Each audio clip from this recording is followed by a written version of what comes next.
10 points for agility.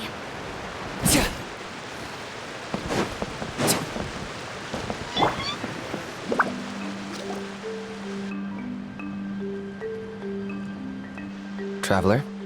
Paimon? Kanich! Fancy meeting you here! We've actually been looking for you. I'll get straight to the point.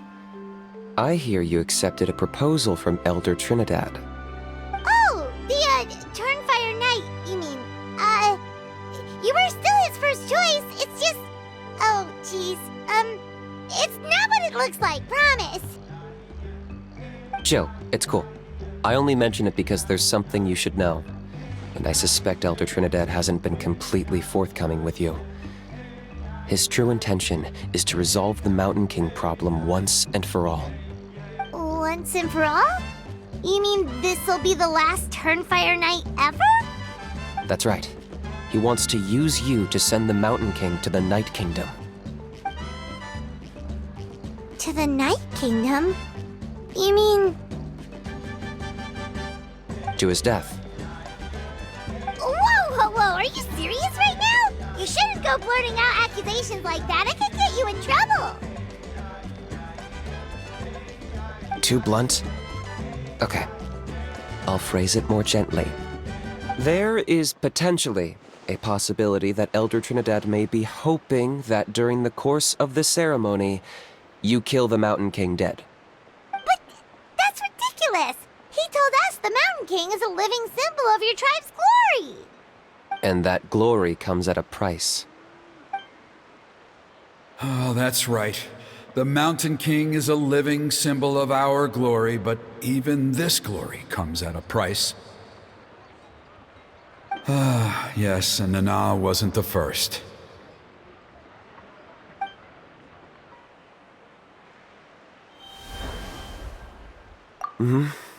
She likely won't be the last to lose her life either.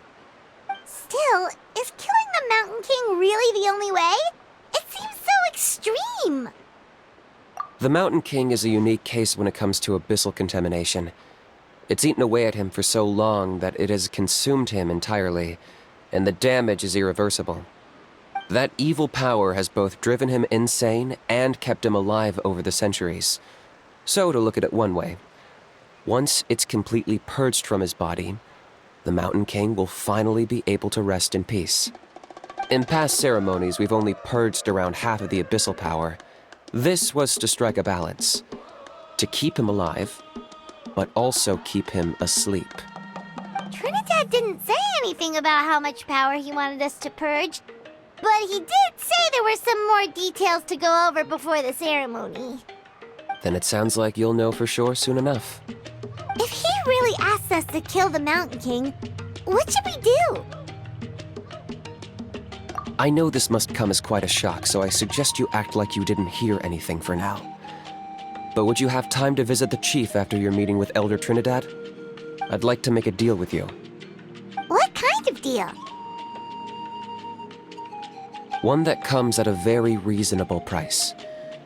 I'm sure you have plenty of other questions, but we can talk more later. Good. See you soon.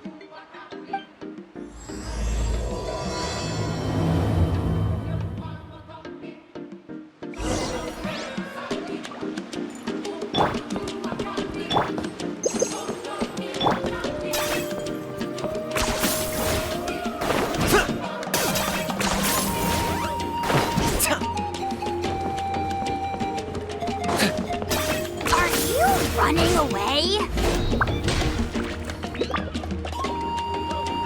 Ah, mighty Outlanders, you have returned. Did you have a good rest? It was, pretty good, yeah. Glad to hear it. Things are progressing very smoothly on my end. Many of the elders have heard of your heroic deeds, including the chief. They all speak very favorably of you. There are still those who insist that the ceremony should be performed by the bearer of the Malipo name. But they're just stuck in the past. We need to move with the times. Plus, Kanich doesn't want to do it anyway. Exactly. So, now, it's time for us to discuss the finer details of the ceremony. We covered the fire lighting part of the proceedings yesterday. The next part is the purification of the Mountain King. It's quite simple. You just need to use the sacred flame. We've done it plenty of times before, and it's always very routine. I'm sure you won't have any problems. One point I'd like to stress, though, is that you need to burn away as much of the abyssal energy as you possibly can. The more we dispel, the longer the Mountain King will remain asleep. Asleep, huh? Precisely. In previous years, the Flame Bearer has often been unable to dispel a sufficient amount of abyssal energy. That's the only reason why we have to perform the ceremony on a regular basis. But I understand that you have a lot of experience fighting against the Abyss, and you seemed to wield the sacred flame quite effortlessly yesterday. With your help, I'm optimistic this time we can dispel all the remaining abyssal energy from the Mountain King's body, freeing us from this ever-looming threat for many years to come. Traveler? So this doesn't faze you at all, huh? You clearly have a lot of confidence in yourself. If that's all you really need to know, the ceremony's in 3 days. I'll come and fetch you when we're ready. In the meantime, feel free to take a look around our settlement. It would mean a lot to the elders if you got to know some of our people. And if you wouldn't mind helping them out with a few errands here and there, that would be even better. So now we have extra errands to run? Maybe we should add a little extra to the price. Just a humble suggestion, that's all. It will help you gain the respect of our people, and as a mighty hero, I truly believe that's what you deserve. I'll be sticking around for the next few days, so if you have any questions, you know where to find me. Seems like Canopy was right. We should go meet up with him right away.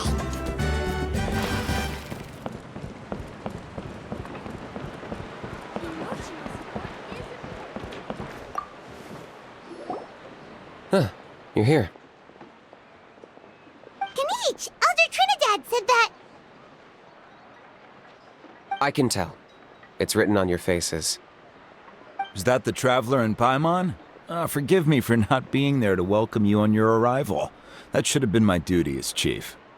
Hello, Chief Waina.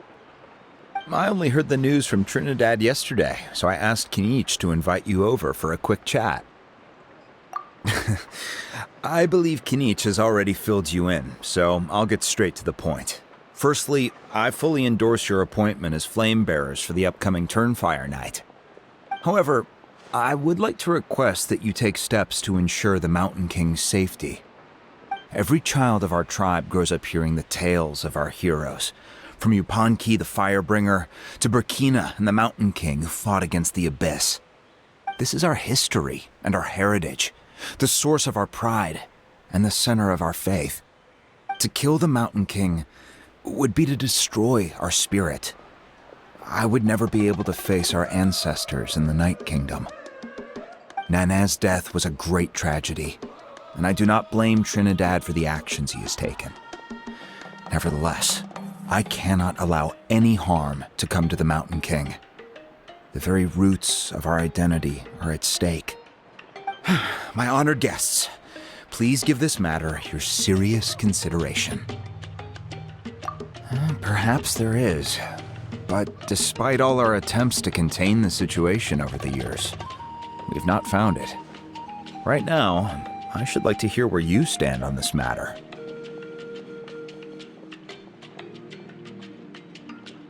Though I sense that your mind is not yet made up, I'm still comforted by your words. There are 3 days left before the ceremony. I hope they will bring you clarity. So, Canich, earlier you were saying that... Let's walk and talk. I'll show you around the tribe. That works too. Paimon needs to get some air after this.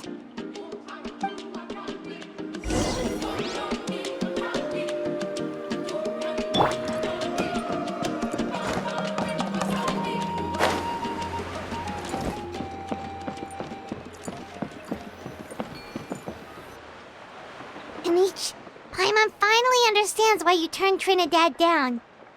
You knew what he was planning, didn't you?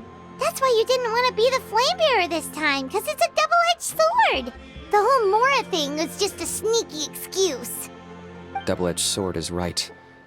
But my response wasn't merely an excuse. To solve this exceptional problem, an exceptional price must be paid. I'm working on it. Really? Well, come on then, let's hear it. In a moment. Didn't you have a question you were about to ask me? Oh, yeah. What was it again? Oh, right. We need to talk about How. He's completely unhinged. I agree that he has a problem. He needs disciplining, so I hired him a teacher. You got him a teacher? Oh, Paimon would love to see him get scolded for bad behavior. Anyway, moving on. When we ran into How, he said you two were investigating some abyss thing together. Is that related to the whole Mountain King situation? Yes, that's the angle I've been working on. I'm a Saurian hunter, but I occasionally hunt the abyss too. One time I was pursuing some purple demonic dogs when I accidentally entered a hidden space. I did some research after the fact. Apparently they're known as beastly rifts, and there are many of them of all different sizes. That's where those purple dogs were coming from. So, if we can locate one of these beastly rifts, clear the monsters out, and move the Mountain King inside, he'd be able to continue living, but without posing a threat to the tribe. Whoa, that sounds kinda crazy. Would it really work? It's not without its risks, of course. There's a lot of unknowns in the equation. For instance, for all we know, a prolonged period inside the rift could make the Mountain King's condition worse. Still, we desperately need something like this, even just as a temporary measure. You've seen the conflict the issue is causing in our tribe for yourselves, and believe me, it's been a long time coming. The chief is adamant about keeping the Mountain King alive, whatever happens. Paimon can understand. It's less about the Mountain King and more about preserving your culture and heritage. Yes, but on the flip side, you've got people like Elder Trinidad, who is more concerned about protecting the people he cares about now and into the future. And he has every right to take that view. It's one thing to try and preserve the last remnants of a glorious past, but making your kin pay the price for it? No one can seriously tell them that's a fair trade. You're right. There's no easy answers here. Let's leave that to one side for a moment and assume we go with your plan. How do you actually intend to find one of these beastly rifts? Because at least in our experience, the dogs open the rifts when they want to attack us, not the other way around. I think I know a way. You have any better ideas?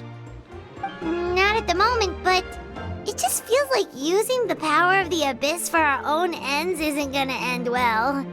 After all, the Abyss is what turned the Mountain King into a monster in the first place. People are gonna think you've lost your marbles.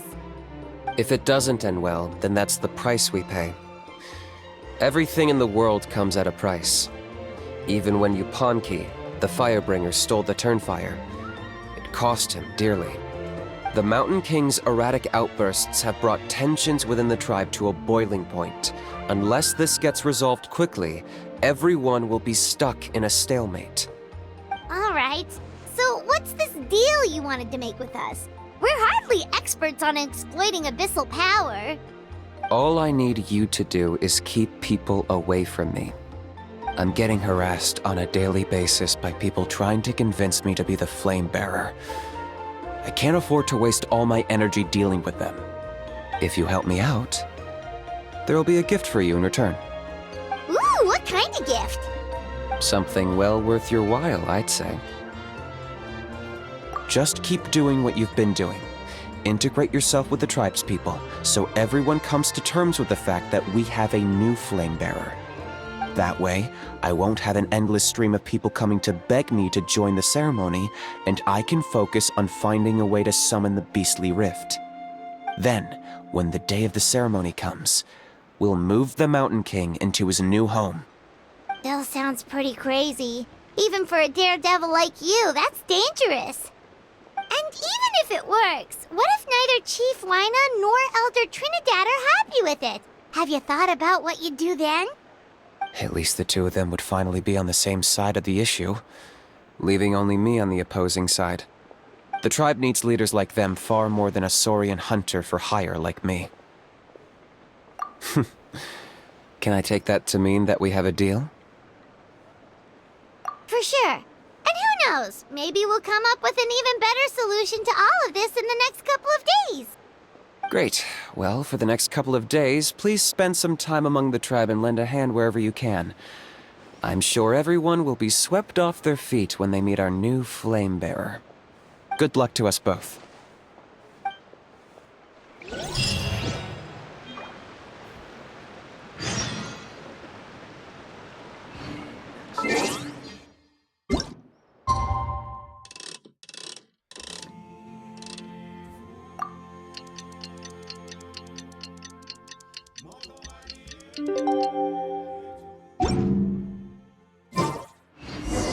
Okay, task for the day. Meet the tribe's people and take some heat off of Kenichi's back.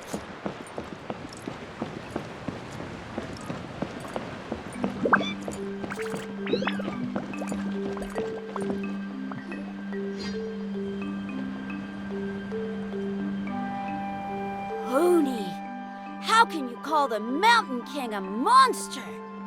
Because he hurt a lot of people, and look what happened to Nana. But it wasn't on purpose. The Mountain King is sick, that's all. He's been hurt by the abyss. That's true, but the fact remains that he's now a threat to all of us. How can you be so harsh to someone who's sick? If you don't take back what you just said, I don't know if we can carry on being friends. Toba, Kuni, what's wrong? Hoonie's saying nasty things about the Mountain King. It's not right. He's our hero. Once upon a time, maybe, but not anymore.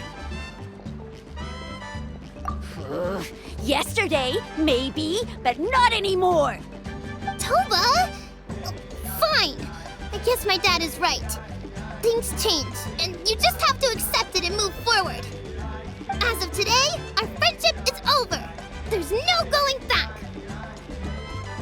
Oh, come on, cut it out, you two.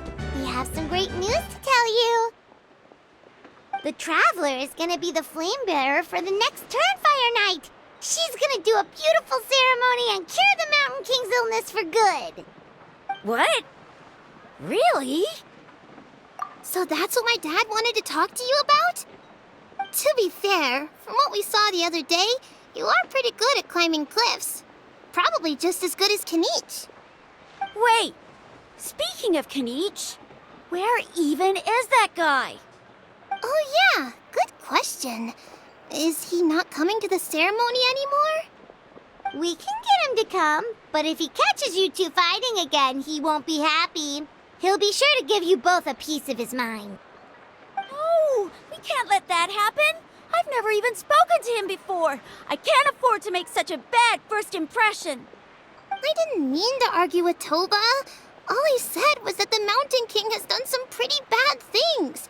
He was the one who turned it into a fight. Yeah, if you weren't friends, there's no way Toba would have come to look for the baby Saurians with you. All right. Well, because it's the Traveler and Paimon and Kanich, I'm sorry, Toba. I'm sorry for all the mean things I said about the Mountain King. Dad just really misses Nana, and I was really upset that she's gone, too. Huh? Oh. I shouldn't have spoken to you the way I did either. It wasn't very nice of me. For the Traveler and Paimon, Kanich, and for Nana. I'm sorry too, Hoonie. That's more like it. Now you're best friends again. Guess so. Toba, if I ever say something mean about the Mountain King in the future, I'll make sure I say it to someone else, and not you. I'd better go buy some colored cloth for my dad now. He needs it for Turnfire night. Let's play again some other time. See you, Toba. See you, Traveler and Paimon. Okay. I'll head home as well then. See you next time. Okay, take care, you two. Even though they said they're sorry, it looks like their friendship isn't as strong as it was before. Let's just hope we can solve this once and for all. Come on, let's move on.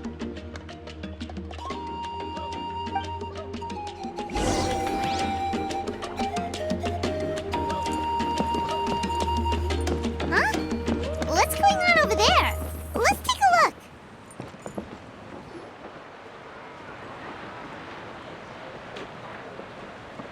Hey there! What's happening here?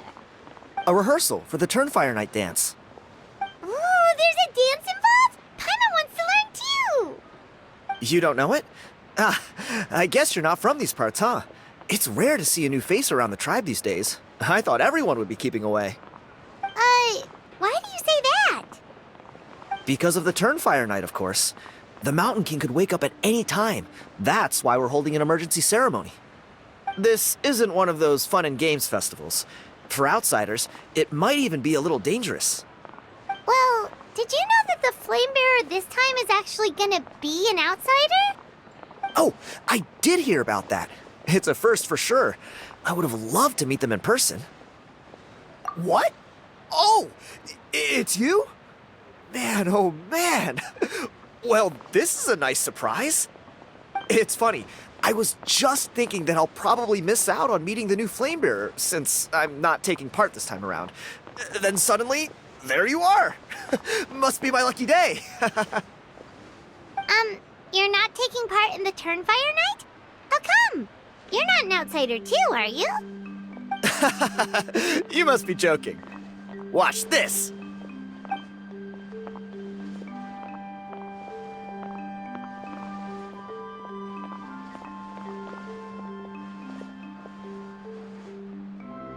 Not bad, right? Yeah, I'm considered one of the better looking guys who dances beneath the pillars of the sacred flame. Been doing it a few years. Always gets the ladies out to watch. Oh, very impressive. So why'd you quit? Well, I feel like the whole Mountain King situation is getting more and more precarious. It's just not safe here anymore. One of our elders' Saurian companions even lost her life not long ago. The question is, what are we gonna do about this in the long term? But our leaders don't have any answers for us. They're probably too busy fighting about it amongst themselves. The way things are going, it's only a matter of time before it gets violent. So I figured, you know what? Now's as good a time as any to get away for a little while. Go do some exploring. You look a little disappointed. Disappointed? Nah, it's a great opportunity to go see the world. As every male scion of the Canopy knows, wherever you are and wherever you go, the only way is forwards. We take pride in that. I won't forget my roots. I managed to get in touch with the Saurian Relics Association. They gave me a simple test. Find a decent quality relic, and they'll make me a member. What's the Saurian Relics Association? You've never heard of it? It's a group of amateur history enthusiasts who do research on the ancient Saurian era. They're all about collecting relics and remnants from that age. Speaking of which, the guy who was Flamebearer before you, I've heard that his Saurian buddy comes from that time. A how? A how's a relic from an ancient Saurian civilization? Oh, yeah, him.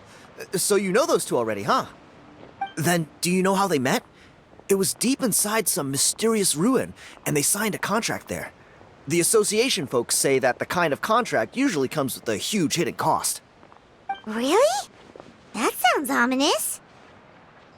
Who knows? But if it's true, Kanich can probably handle it. He knows what he's doing with weighing up contracts and costs and stuff. I doubt he'd make a contract that doesn't benefit him.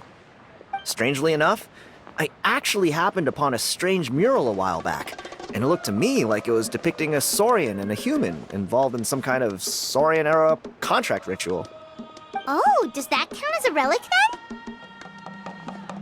You bet it does. I was all ready to go take a picture of it and use that as my entry ticket to the association. But after all the Abyssal activity recently, I heard that area's been overrun by monsters. The best laid plans, huh? I'll just have to wait and see if things improve.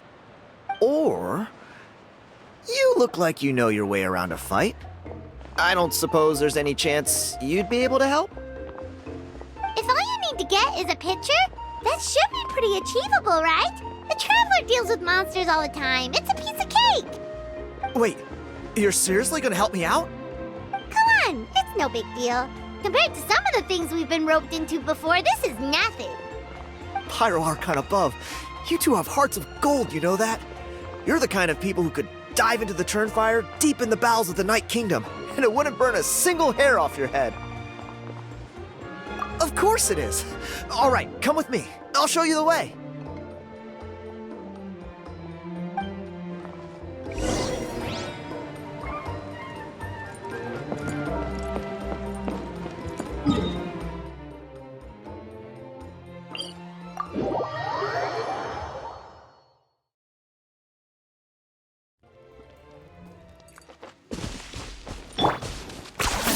You really are a one-trick pony, you know.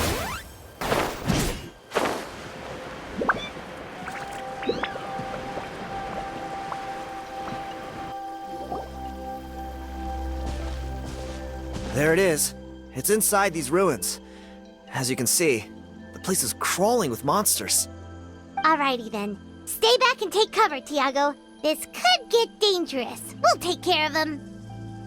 Great minds think alike. I'm not about to cramp your style.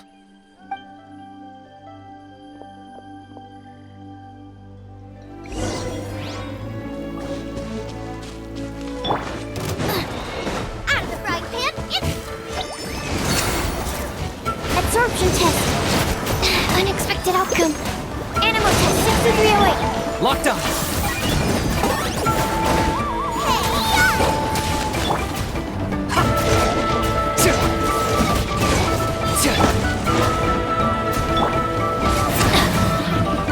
Teamwork is dreamwork. Target acquired!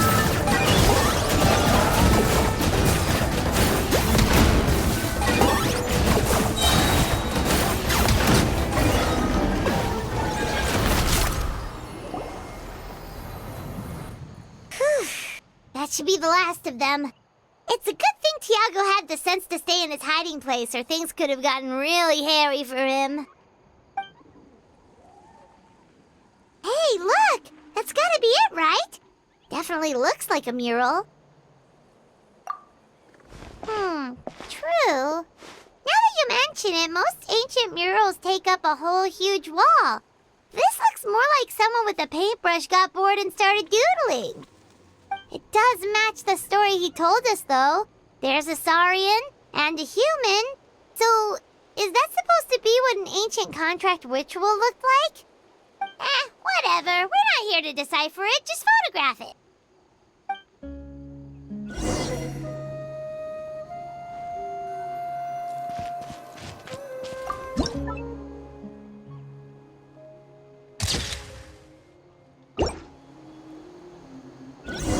That's a wrap. Let's take it back to Tiago.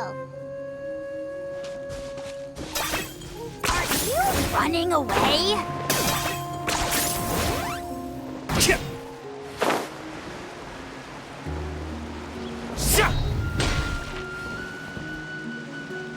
You've been robbed?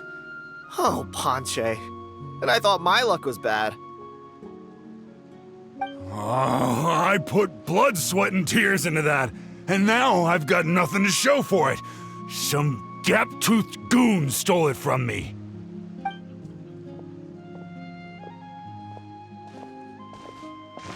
Tiago, is this the picture you were looking for? Let me take a look. Yep, that's the one. Pyro Archon above, you two are superhumans. Hey, Ponche, come and say hi to these guys. They're gonna be the new flame bearers, and they're tough as nails. Wait, are you the Traveler and Paimon? Huh? You already know each other? I don't think so. My nephew Toba's been telling everyone about you. He says you're crazy strong, super friendly, that you helped him out, and that you're gonna be our flame bearers this Turnfire night. Oh, so you're Toba's uncle. Great to meet you, sir.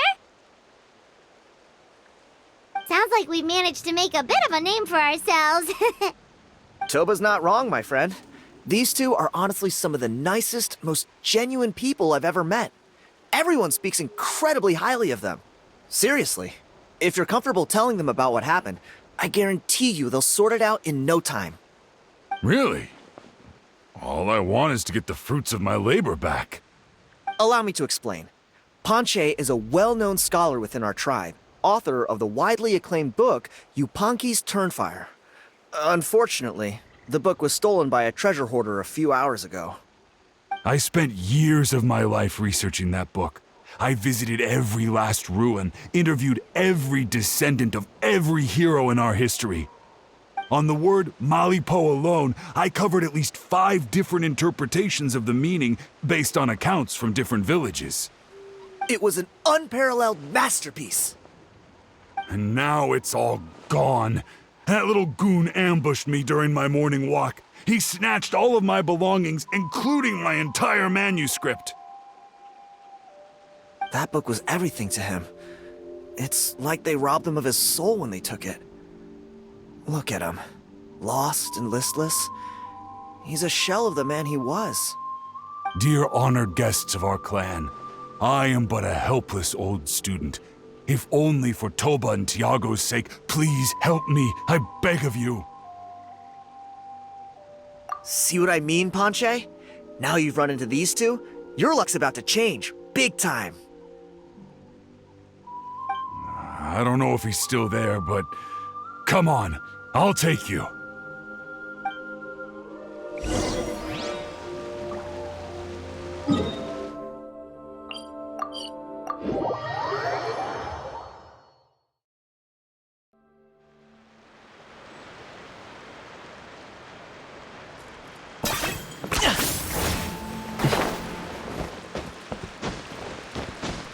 Is this really necessary?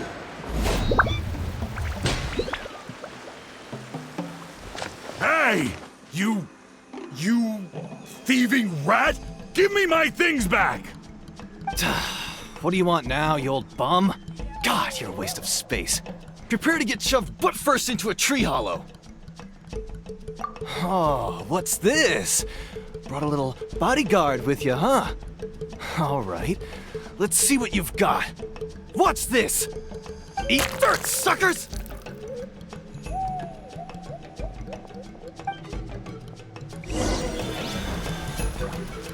Hey, he's trying to get away!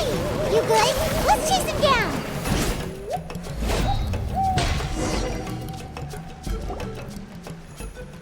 Stop, please! By all the warriors, heroes, gods, and kings, I can't run any longer! Please, I don't have your stuff anymore. Have mercy! Oh yeah? Well, where is it then? I threw it away! You threw it away? The old bum's bag didn't have a single mora in it! Just a tatty old book, worn out pens, and some old rags. All that time lying in wait was for nothing. I was so mad I just threw all of it away. Is that really the truth? Okay then, where did you throw it away? The same place you found me. Look, I swear on the Pyro Archon it's the truth. May all my worldly possessions be turned to ash by Turnfire if I'm lying. Okay, that's a pretty strong oath. What do we do now? It sounds like he's telling the truth. Right, let's hope nobody gets to the book before we do. We'll never get it back then.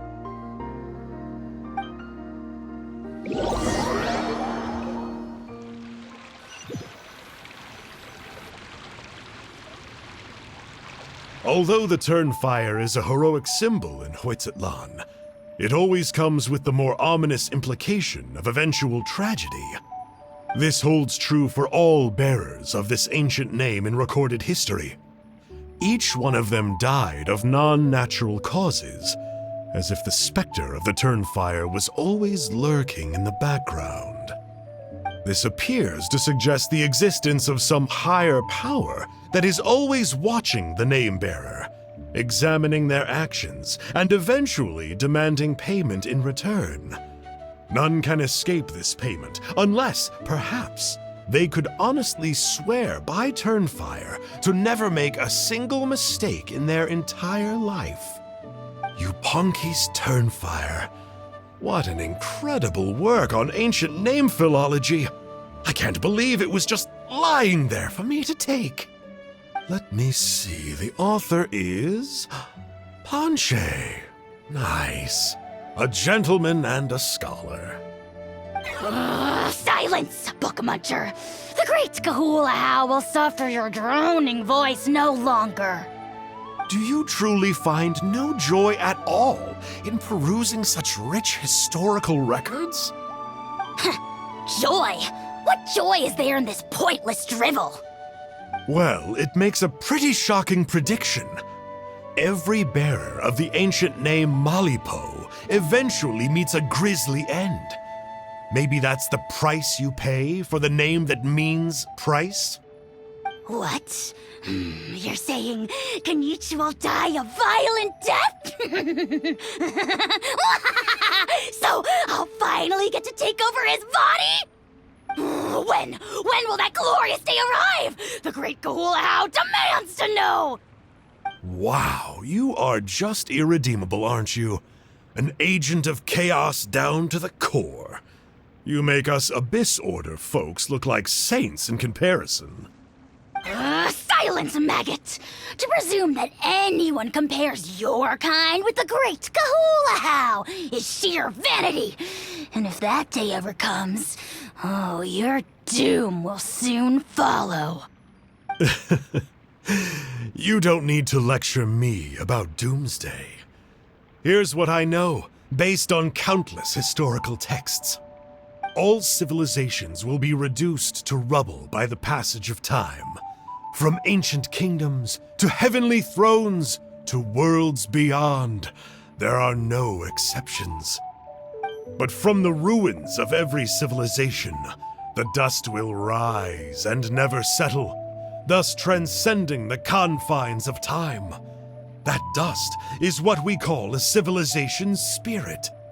And you, great Kahula How, are one such speck of dust from a bygone age. I've paid dearly for the chance to observe you up close. Now, let me take a good look at you. We'll see whether any memories of that age still remain inside you.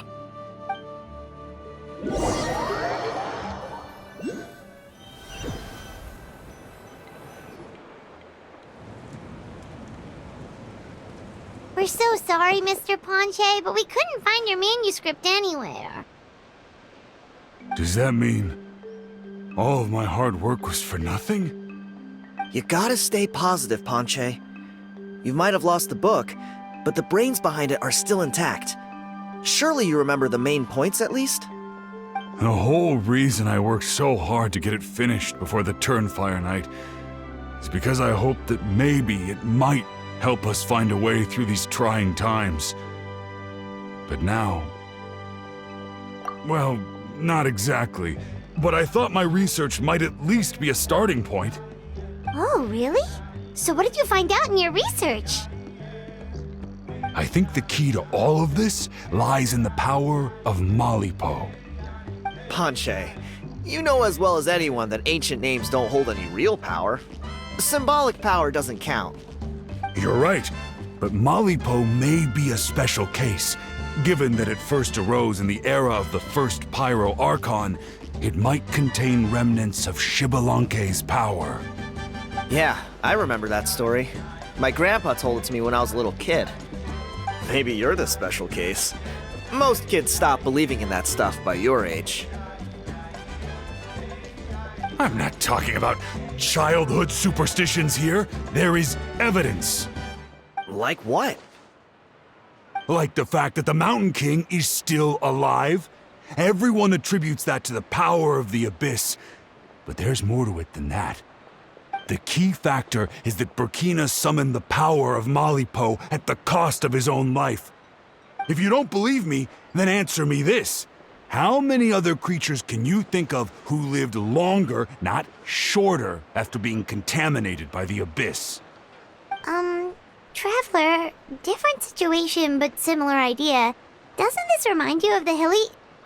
So, I came to the conclusion that Malipo must refer to some mysterious ritual involving a tit-for-tat exchange.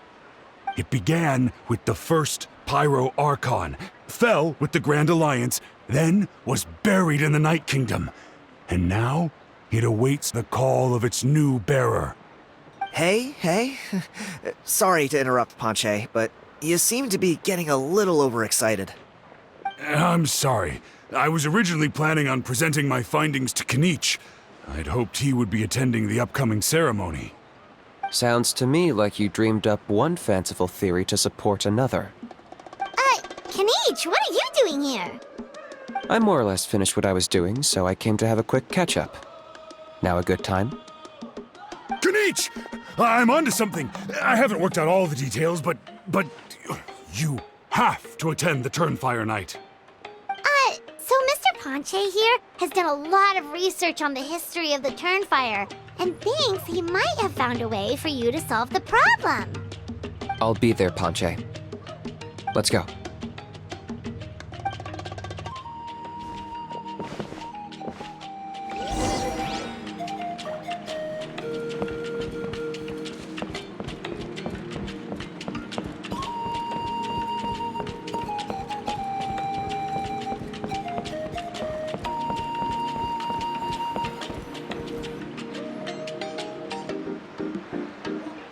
Here will do. Yeah. I'd like your help giving it a trial run tomorrow. If that works, we have our plan come Turnfire night. Sounds like you're not considering Ponche's idea. You heard him. He hasn't worked out the details yet. We need a more practical solution with concrete steps to follow. Yet? Are you saying you think he might actually be onto something? I think it's possible, based on something I know about the war 500 years ago. Burkina didn't fall to the Abyss. He was killed by the Mountain King in an episode of madness. In his final moments, Burkina made the fateful decision to not fight back, and instead pass his blood and power on to the Mountain King. Maybe he thought the Mountain King was stronger than him, and more valuable to the tribe. Or maybe it was just out of loyalty to his friend. Either way, I can believe the Turnfire was involved. Whether you think his sacrifice triggered it, or his fate was sealed from the moment he took the Malipo name, it makes sense to me. How can you drop these truth bombs with such a straight face? This is what I've gleaned from my many interactions with the Mountain King. His mind is so disordered. It took some time to piece it all together. The story Elder Trinidad told you was the more palatable version of events. The truth is even darker. The Mountain King's mind isn't just disordered. He is suffering and feels great shame. I believe he wants to be put out of his misery. What?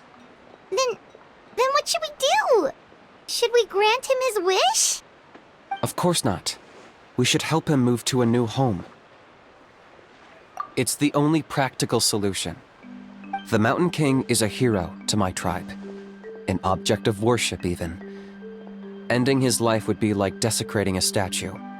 Still, he's been the cause of multiple disasters, and we can't afford to have any more. Ugh. Practical solutions hurt Paimon's brain. Can we follow our hearts next time? Then let's break for the day. I've already found a suitable venue for tomorrow.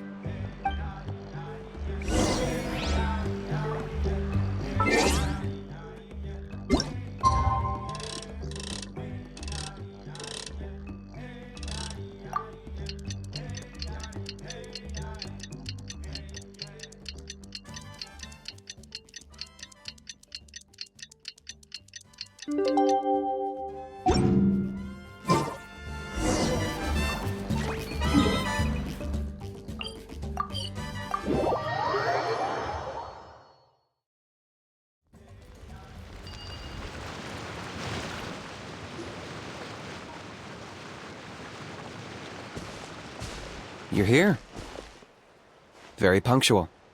Oh, so the gruesome twosome come crawling back. Here to make amends after the gross irreverence you displayed last time?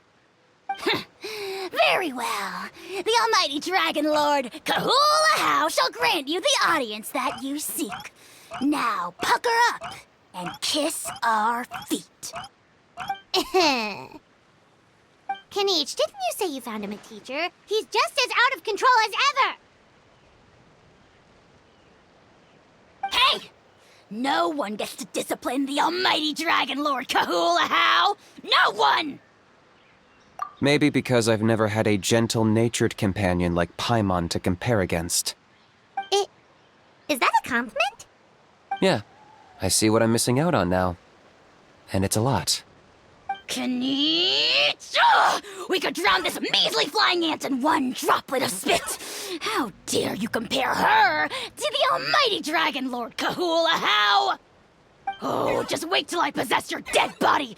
I will commit heinous atrocities! Tear down your legacy! Destroy your reputation! Wreak havoc on your... Ugh!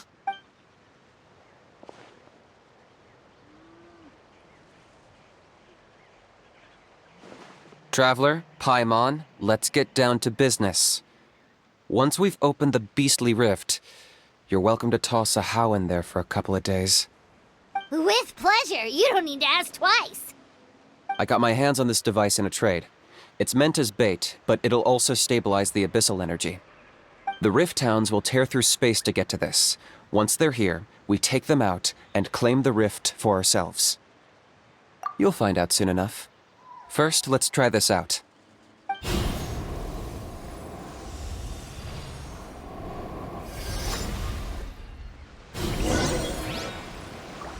They'll tear you to pieces given half the chance, so be careful.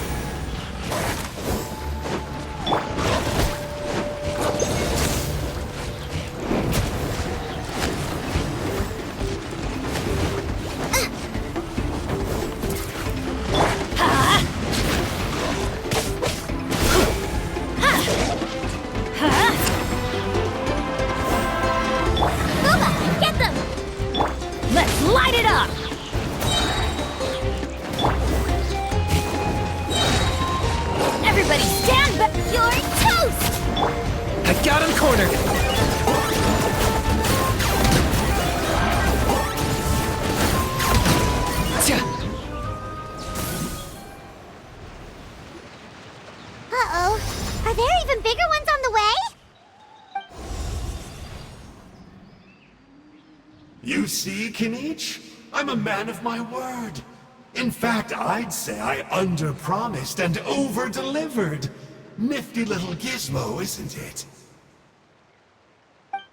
I take it this is your true form? Now that our deal is complete, it's time to start the next phase of our relationship. I made a promise to the great Kahula How, and now I'm here to seize your body for his use. Cliché, I know. The hero's trusted partner sells him out to the abyss in a shocking act of betrayal. Cue bad guy speech and drawn-out death sequence. Huh? Angel? Huh? Huh? What are you two doing here? Oh, Mr. Kanich, this is not what we agreed on! Traveler, this is the gift I got you. I know you're looking for intel on the Abyss Order, so I thought he might be of use to you. But it looks like you've already met. Yikes. Frosty reception. Gotta say, I kinda pictured this moment going a little differently. Tears of joy welling up in your eyes as you say the words, "It's good to see you again, old friend." Don't be ridiculous. Sounds like you've been reading too many romance novels. There we have it. Change is inevitable and nothing lasts forever. What a pity. Well then, time for you to meet the new me. This time, please call me Sanka. Sanka! Aha! So you're Glasses Guy! You tricked Huni and Toba into telling you a bunch of stories! What does it matter? A name is a superficial label. It's what's deep down inside that counts. And I've shown you the deepest parts of me. That would explain a lot. Why else would you show up here and start acting like a wise guy? You looking for a fight? I'll pass. I do rather like you, as I've said before. But my one quibble is that you really don't know your own strength. Wait. Of course! You're the one behind all the recent Abyss activity! Let Paimon guess, you've been provoking the Mountain King too! Haven't I told you before? I'm not part of the inner circle who do our Highness's bidding. My interests are far more low stakes. I spend my time digging for truth in ancient doodads and books. You really think a benchwarmer like me is capable of more than that? I investigated him. He's not connected to the recent events. Just happens to be in the area. So, I struck a deal with him. He helps me summon a rift. I allow him to do some historical research. But that's all over. And now Kinich wants to hand me over to you. Well, I was hoping this would be an opportune moment to whisk away his body. That would have given me some more time to study the great Kahula How. But now I've run into you, which is just my luck. Or maybe I've incited the wrath of the Turnfire, and this is the price I have to pay. But I don't understand. What did I do wrong? Wait, does that count? Let me think.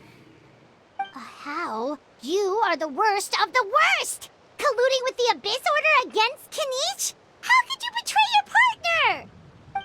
There is no betrayal. The almighty Dragon Lord Kahula How is a partner to no one. Don't worry, I told him to act as bait. Yes, and you should have picked a bigger fish. The Abyss Order? Ha! What a joke. Not even a match for our lowly servant. I put up with this toad croaking for days, and it was all for nothing. It looks like your disciplinary measures have been less than effective, Mr. Enjo. What did you expect? Behavioral rehab isn't really our thing. Otherwise, we might as well change our name from the Abyss Order to the Abyss Boarding School. The abysmal disorder would suit you better. Kanish! Dispose of him! He is of no further use to us! Traveler?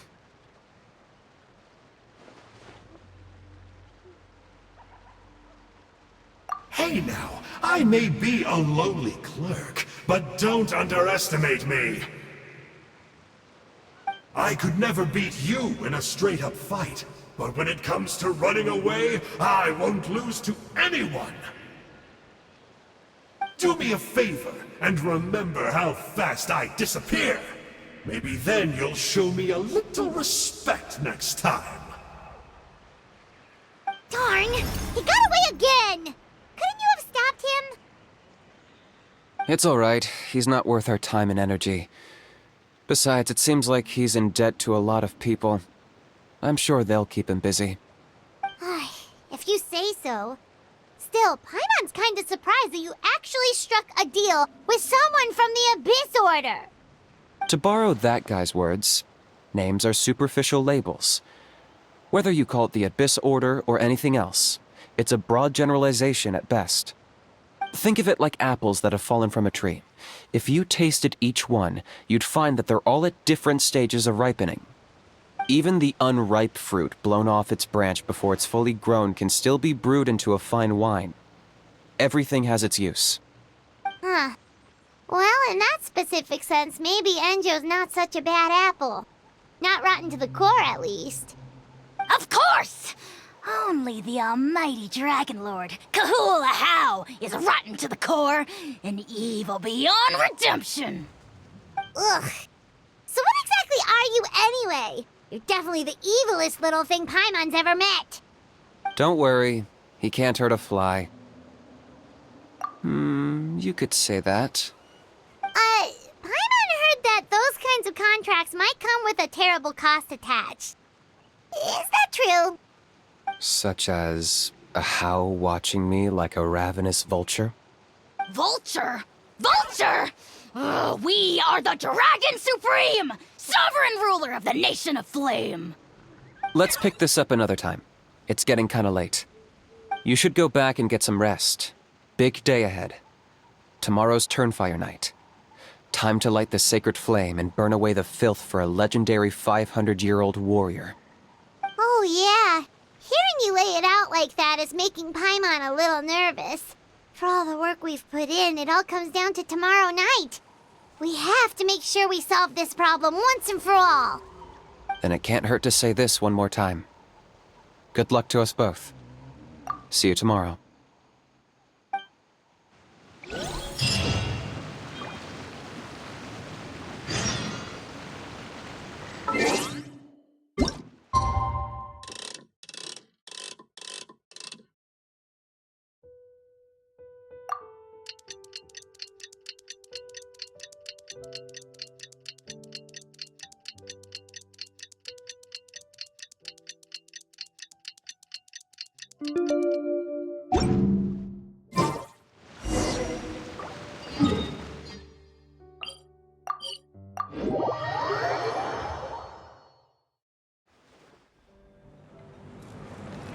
Are you running away?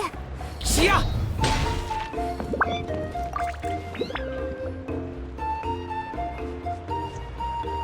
Ah, at long last, you're back. I hear you've done much for our people these last few days. Everyone has nothing but praise for you. Many young people have heard the rumors too. They're all eager to meet our new flame bearer. Well, they won't have to wait for long. It's almost time for the ceremony. We really hope we can resolve the Mountain King situation quickly and smoothly. Seems like a lot of people have been worrying about it, huh? Well, it's nearly time. So, if you're ready, then follow me to the ceremony site.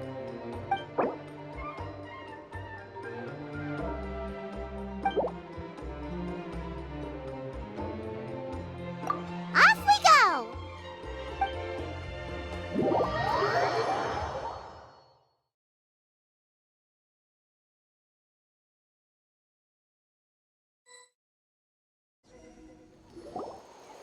Here we are. Our honored guests have arrived. I have heard much about your fine work over the past few days. I hope you'll allow us to thank you properly after tonight's ceremony. Don't worry about it. Getting this huge venue ready must have been a huge task. No need to make extra work for yourselves on our account. Oh, if it means getting the Mountain King issue resolved, no cost is too great to bear. A resolution will come in due course, but every great fire starts as a tiny spark. We must take it one step at a time. No one would disagree with you if that were possible, Chief, but it's been far too long since we've seen a real step forward. Look around you. Can't you see how our numbers have dwindled since the last Turnfire night? The ceremony was arranged on short notice. Many are away from home and could not make it back in time. That may be so, but still. Good evening, Traveler in Paimon. Kanich! Not a moment too soon. Chief Wayna, Elder Trinidad, could you give us a minute? I'd like to give the Traveler a few pointers as the previous flame bearer. Very well, but make it quick. Let me know when you're done and we will begin the ceremony. Let's step to the side. Has anyone gone over the key steps of the ceremony with you yet? Yeah, Elder Trinidad did, but, Paimon seems to have forgotten them. What a surprise! The flying ant has an ant-sized brain. If you don't want your tongue to be burned off by the sacred flame tonight, I suggest you stay quiet. See those sacred flame pillars? Once you've lit the fire, go light each one up in turn. Once that's done, head down into the cave where the Mountain King slumbers, light the braziers along the way, then bring the flame to the final altar. Then the ceremony is complete. That sounds simple enough. The process isn't complicated, but remember, you mustn't turn back at any point. If you miss a pillar, you can't light the next one, then come back to it. You have to keep moving forward, or it's seen as disrespecting our ancestors. If that happens, you won't receive the blessing of the Turnfire, and you'll have to start over. I made you a diagram that summarizes the steps. Take a look.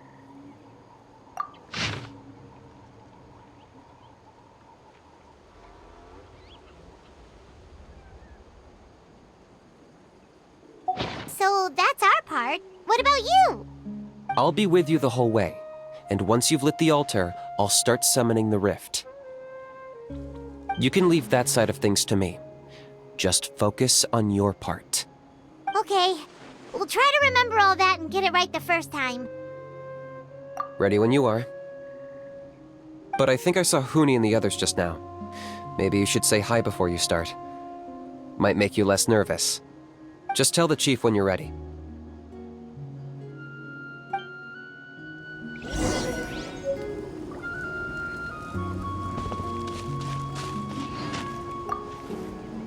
Oh, Miss Traveler! You look so pretty today!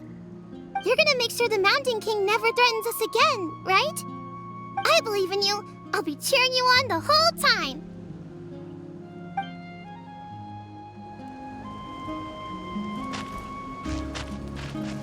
Oh, Miss Traveler! You look so pretty today!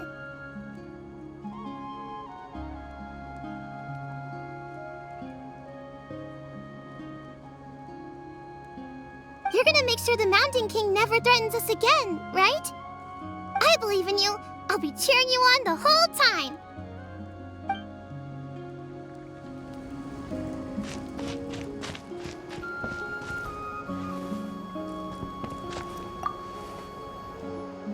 How are you doing? Is all in order?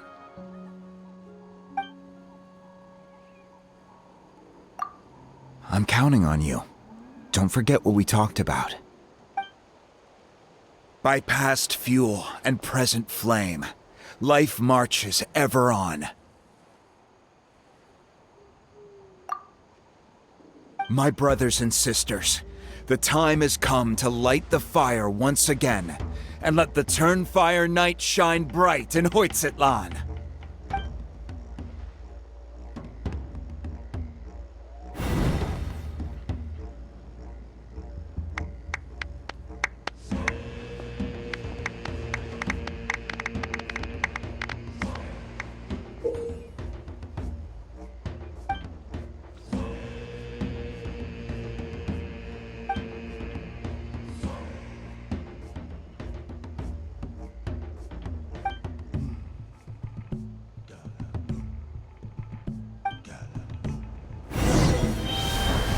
Go get the sacred flame.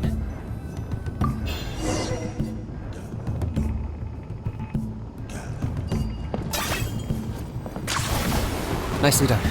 Off to a good start. Great stuff.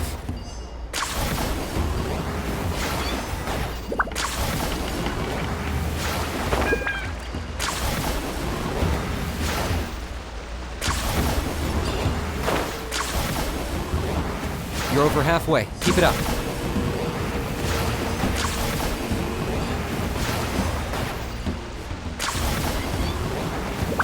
Impressive. Just one more to go. Come on, one last push. The final sacred flame pillar is up ahead.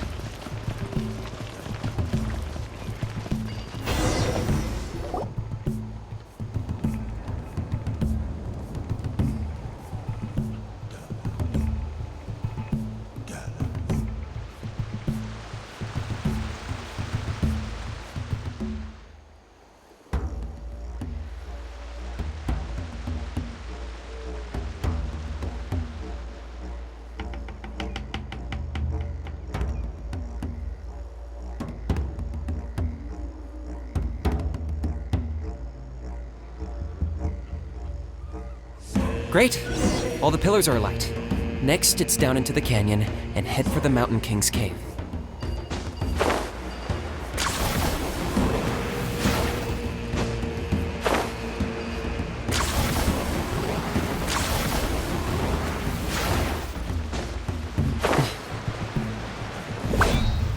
Almost there. The cave is just up ahead.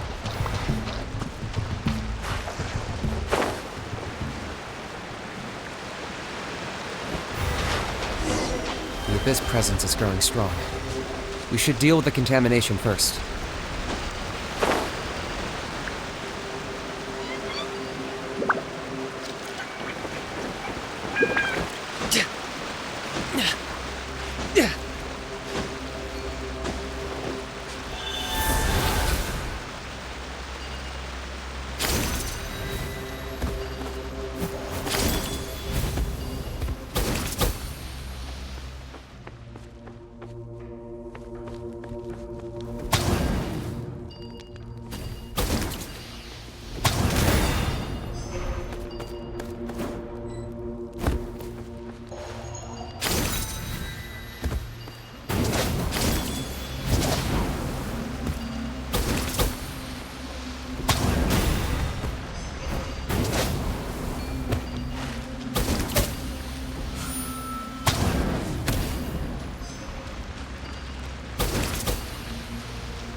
There's the altar of the sacred flame.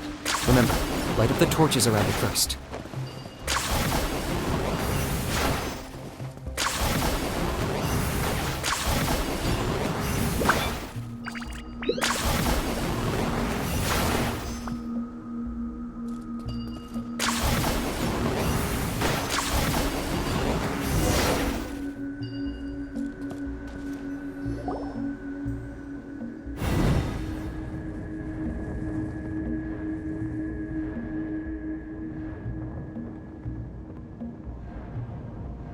Woohoo! We've lit up the final altar!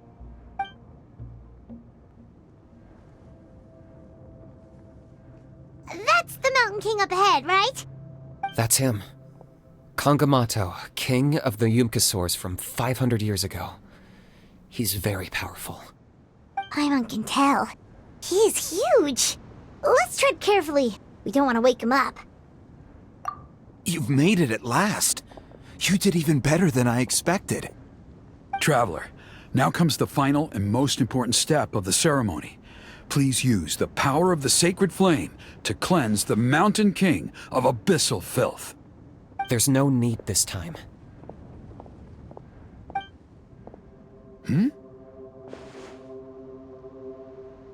Such strong abyssal power. What is that thing? Kinich, what is the meaning of this?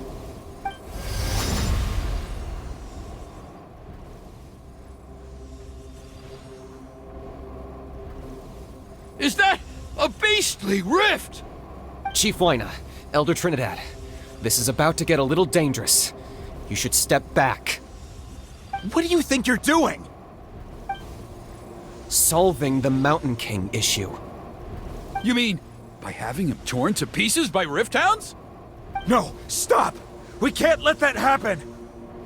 Foolish Locust! Can't you see? We're trying to shove your Locust King into the beastly rift! But... I'm sorry, Chief Waina and Elder Trinidad. This is the only way. Can you promise me that no harm will come to the Mountain King? I can't guarantee it, but I'm fairly confident. Traveler, this is not what we agreed on! You must cleanse the Mountain King of every last trace of abyssal contamination! Okay, I see what this is. You've been in cahoots this whole time!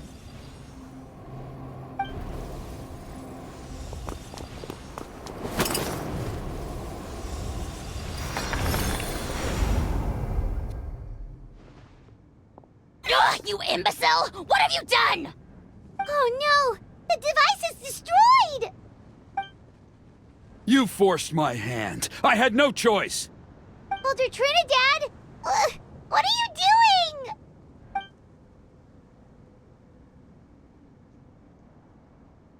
No! The Mountain King is waking up! He will cause even more casualties! Everyone, out! Now!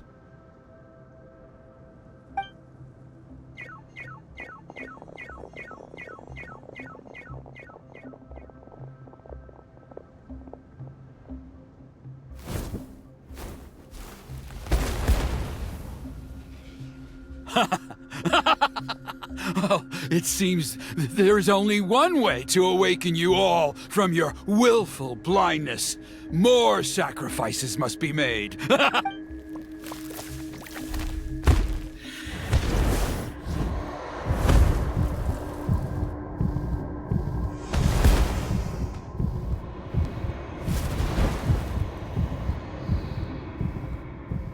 Take me, O Mountain King! Take me as your next sacrifice!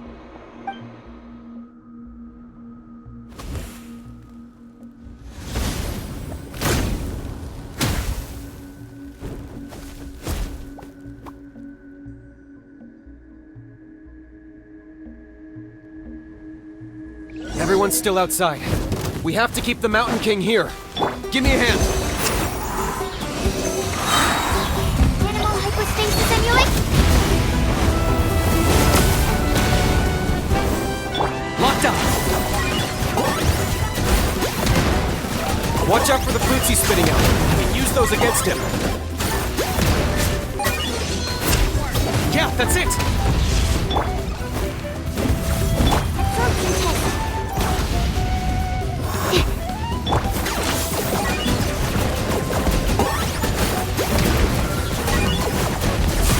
That was unexpected.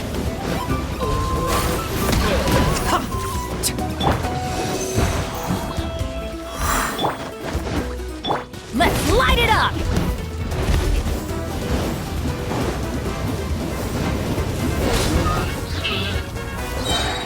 Everybody stand back! Eat this!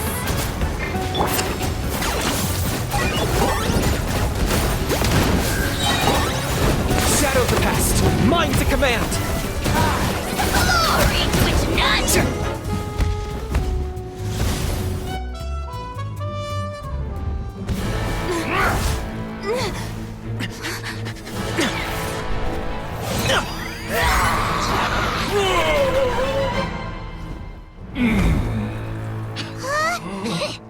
What do we do? We can't open the rift!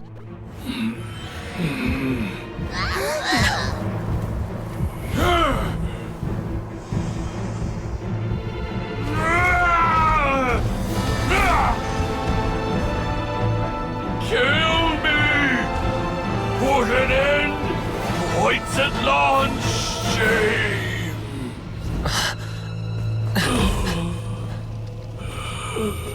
By past fuel and present flame, life marches ever on. Oh, Burkina, I must atone.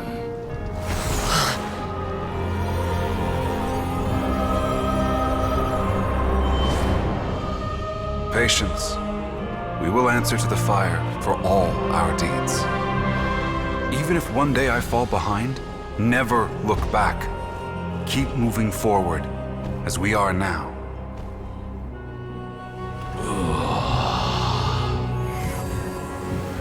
Live with your guilt and shame. This is the price to pay.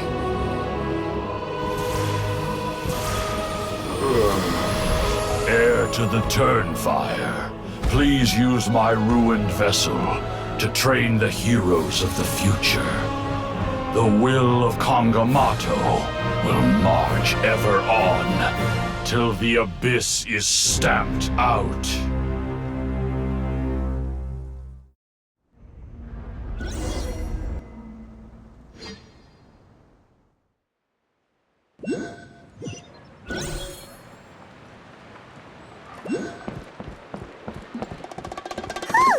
Pretty eventful day yesterday, huh? Paimon wonders how things are doing now. Let's go. Traveler, you've come at just the right time. I have some good news for you. Trinidad's condition is stabilized. He suffered burns on much of his body, but we believe he'll survive. Guess that's the best news we could hope for. Paimon has to ask, is everyone in your tribe such a risk taker? First Kinich, then Elder Trinidad? Is this the Scions of the Canopy's adventurous spirit in action? We're simply not afraid to charge ahead into the unknown. He's fine. Don't worry. He's gone to check on the Mountain King. Something most mysterious has happened.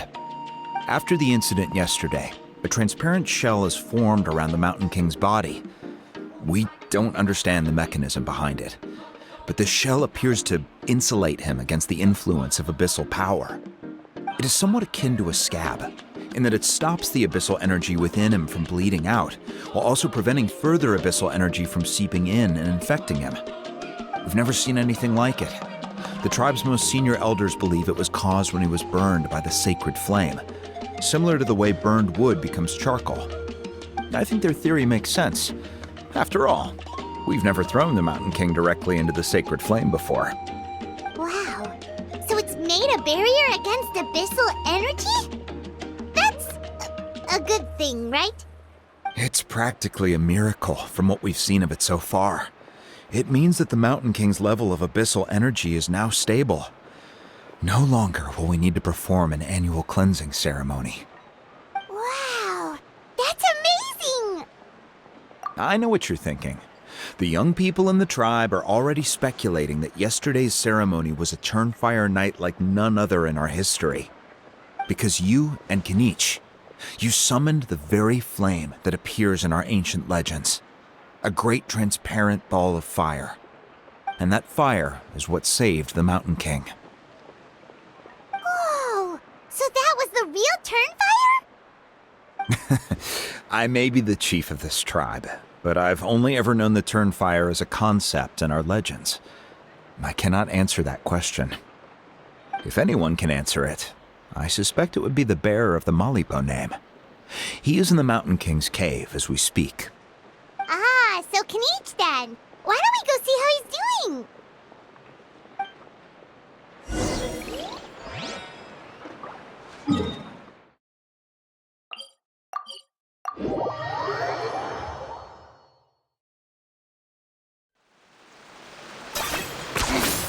Points for agility.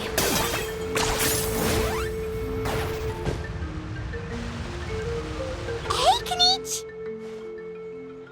Hey yourselves. You two doing okay after yesterday? We were gonna ask you the same question. You scared Paimon half to death when you rushed into the fire. Sorry, I couldn't just stand and watch the Mountain King get burned alive. So you thought you'd try and extinguish the sacred flame with Dendro? Or is that an attempt to make the almighty Dragon Lord Kahulahau die of laughter? The sacred flame only possesses a fraction of the Pyro Archon's power. It's not as if I was fighting the Pyro Archon herself. Kinich, when you went into the flames, were you intending to, Intending to what? do the same thing as Burkina? Sacrifice myself? Of course not. My focus was on keeping the Mountain King alive, not on what it would cost. But now I'm curious. What made you think I was going to sacrifice myself? Well, because everyone's saying the Turnfire is what saved the king last night. And Ponche's theory was that summoning the Turnfire is a tit-for-tat exchange, right? So thought you decided to pay for it with your life. So you've heard that rumor too. I'm afraid I can't say for sure. What happened yesterday was a first for me too. Well, even if you don't know, there's probably no one in the world who does. What I would say is, if that really was the power of the Turnfire, I'd sooner believe that the Mountain King summoned it himself. The Mountain King? Then what price did he pay? The core meaning of price is not atonement or compensation, but what you're willing to give up in order to obtain what you want. It's easy to die for your sins. Much harder to live with the guilt and keep on going. In the end, the Mountain King chose the latter option. For Burkina and for the tribe. That's the price he paid. Alright, so how is the Mountain King doing now? Health-wise, there's nothing to worry about. He'll enter a fighting stance whenever we set foot in his territory. But his attacks are gentler now and not as crazed as before. Like he said yesterday, he just intends to be a sparring partner for people to practice with. Yeah, I tried communicating with him again, but he didn't respond. We dare say that Locust King has well and truly lost its mind. The lights are on, but nobody is home. Its body remains fighting fit thanks to the perverse power of the Abyss, but time has been less kind to its soul. It was ground to a pulp long ago. But we saw him come back to his senses yesterday. That was merely one last burst of brain activity before it croaked. As you humans would say, it went out with a bang. Oh, come on! Stop being such a doomer. Paimon bets the Mountain King has finally let go of the tragedies of the past now, and is focusing on moving forward. That's why he doesn't have time to chat with us. He's too busy thinking about the future. Well, at least it means my fellow tribespeople can move forward now too. Thank you for your help, Traveler. I owe you one. Yeah, that's right. You caught Enjo for us, remember? But he ended up being completely useless. It's not a fair trade if you lost out. That's on him. It's not your fault he's useless. Besides, we're friends now. You don't owe us anything. Friends? But your friendship is an even more valuable gift. I can't in good conscience accept it for free. So promise me, if you need anything in the future, you'll come to me. For you, I'll do anything.